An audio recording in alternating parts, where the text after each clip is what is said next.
Today we're talking about laying out mortises. Anytime I'm getting ready to lay out a mortise, I need to take a couple of things into consideration. Because these are just practice mortises, I'm not going to really go in depth in those.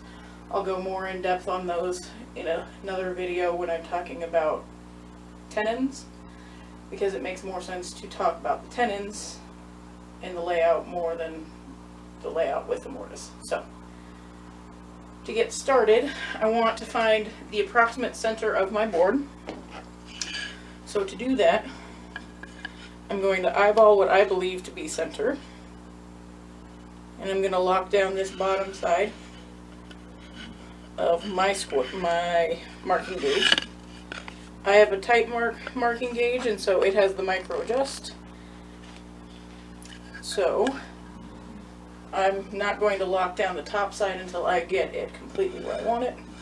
I don't know if you can see, but there are two lines that are running pretty parallel. Let's see, there we go. One's right there and one's right next to it. That means that my marking gauge is not quite in the center, so I need to make an adjustment. To do so, I'm just going to set it back on there and eyeball it.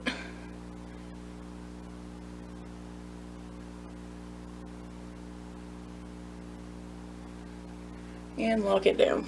I think that's going to be pretty good. I'm going to mark from both sides again. And I went a little too far. So I'm just going to keep going back and forth like that until I get it so that those lines overlap.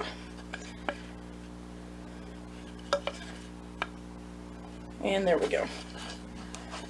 So now I'm going to take, and because I might mark or cut multiple mortises, I'm just going to mark all the way down.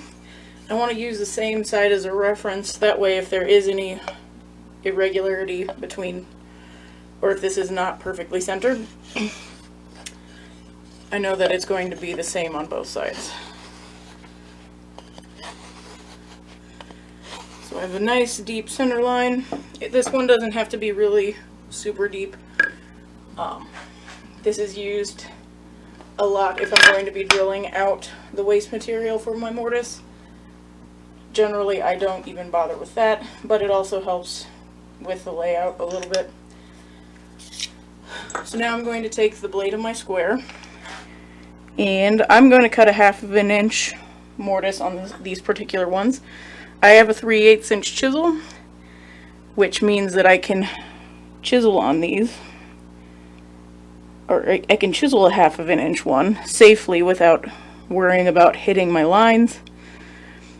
If I only have a 1/2 inch chisel, I might want to make this first mortise. If I'm practicing 5/8, I never want to make my mortise the same size as my chisel I'm trying to use. You'll find that it makes it a lot harder, and you have to get your chisel perfect every single time.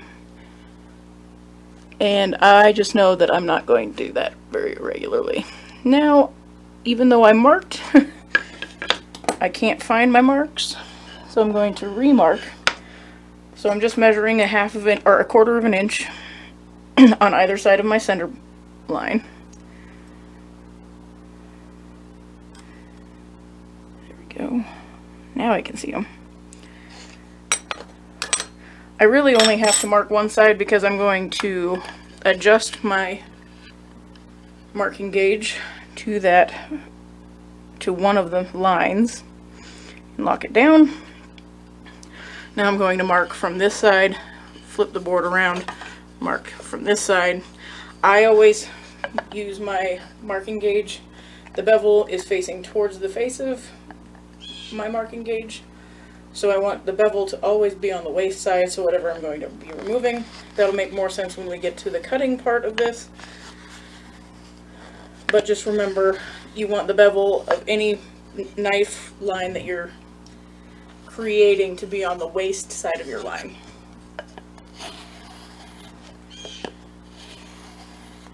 Right, so I've marked that side. I want to flip the board over. I always want to mark from both, or on both sides of my board. I will be cutting my mortise from both sides, so I want to make sure that I have layout lines on both sides. Alright, now I'm done with my marking gauge. I can put my square back together. Now for this particular mortise, this is just a practice. It doesn't really matter what length it is. But again, I want to make sure that I'm keeping the bevel, so this side of my knife, in the waist area. So I always want the flat side to be up against my square.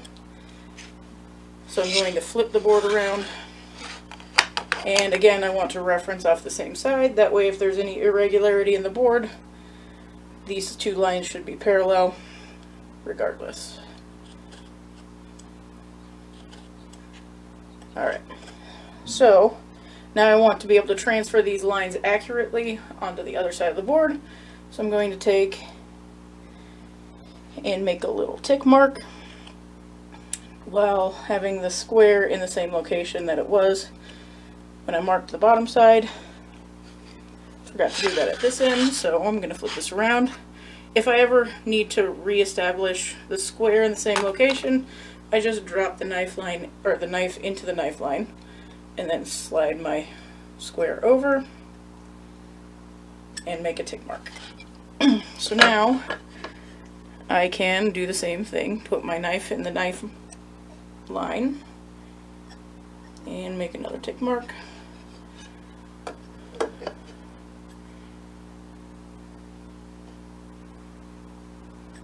Alright, that's how it works. Let's flip this around.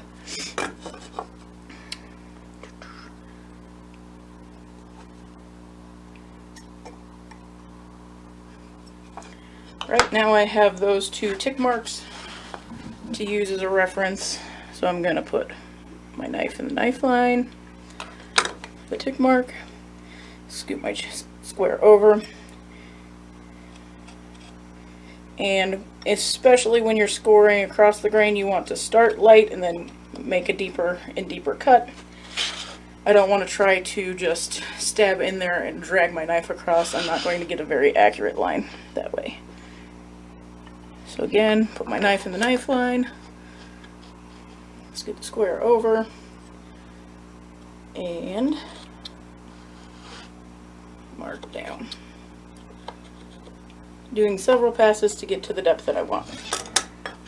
Alright, now I have my mortise completely laid out. I do want to make it easier for myself to see. Depending on the lighting in your shop, sometimes you can see these knife lines just fine, other times you can't, and then you can go ahead and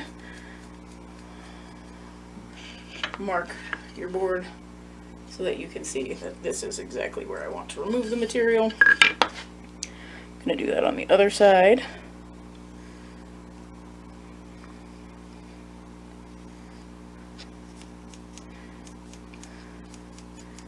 And there we go. We have a laid out mortise that is ready for me to go ahead and cut.